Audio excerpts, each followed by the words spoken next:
Bienvenue à cette exploration philosophique du langage, une notion aussi familière qu'énigmatique. Ce cours s'articulera en trois grandes parties. Langage et communication animale, où nous réfléchirons aux frontières entre langage humain et formes de communication chez les animaux. Les mots et les choses, pour interroger la nature du signe linguistique et sa manière de découper le réel. Langage et pouvoir, qui soulèvera les enjeux sociaux et politiques liés à la maîtrise du discours. À présent, entrons dans le vif de notre première partie. Premièrement, langage et communication animale.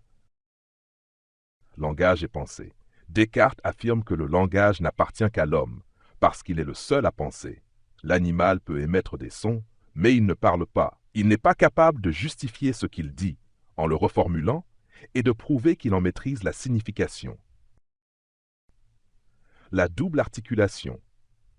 La linguistique, qui a pour objet l'étude scientifique du langage, aboutit à un constat semblable en montrant que le langage est un système de communication caractérisé par une double articulation, impossible aux animaux.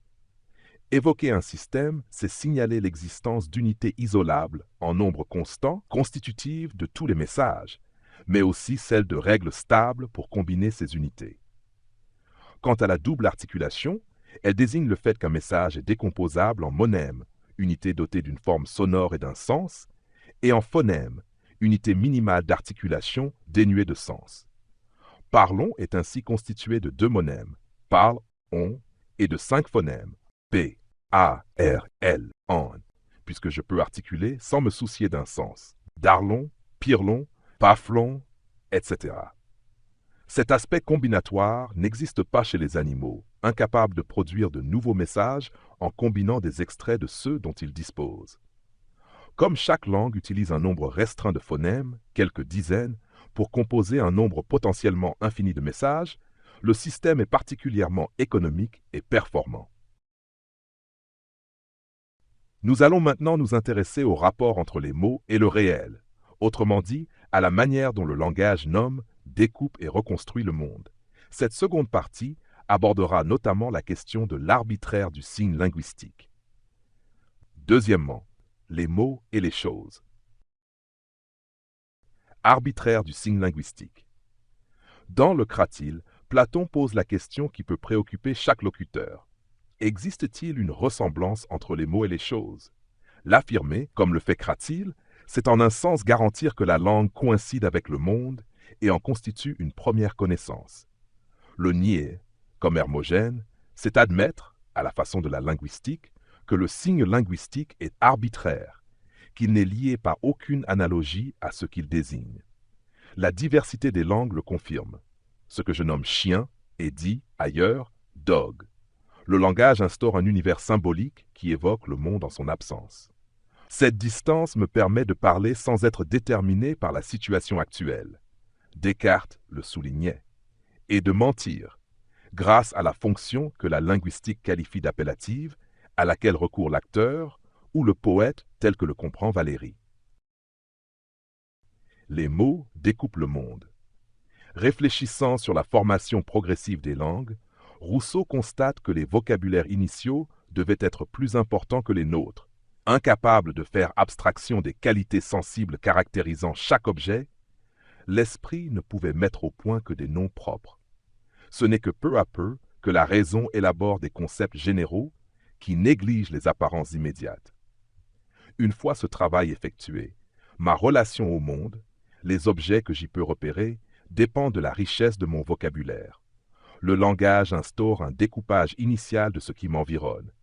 C'est pourquoi les vocabulaires scientifiques croissent en fonction des découvertes. Tout phénomène nouveau suscite un nouveau mot. Pour classer les espèces vivantes, il faut aujourd'hui plusieurs millions de termes. Enfin, nous aborderons une dimension souvent sous-estimée du langage, son lien avec le pouvoir. Comment le langage reflète-t-il les rapports sociaux? Peut-il renforcer ou remettre en cause une domination? Troisièmement, langage et pouvoir. La maîtrise du langage. En distinguant la langue, institution, et la parole, performance individuelle, on met en place une relation variable entre l'individu et l'ensemble social. S'il est vrai, comme le souligne Hegel, que la pensée authentique est celle qui se formule dans les mots les plus précis, on doit à l'inverse constater que le mauvais usage du langage témoigne d'une insuffisance de la réflexion.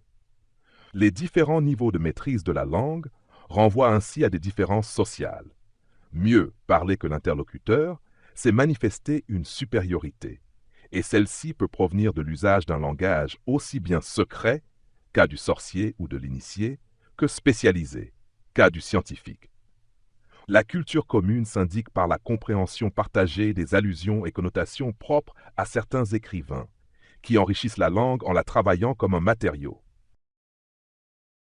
Le contenu du discours est libre. Platon déplorait que la rhétorique aboutisse davantage à persuader l'auditeur qu'à se soucier de la vérité, comme il l'expose dans le Sophiste.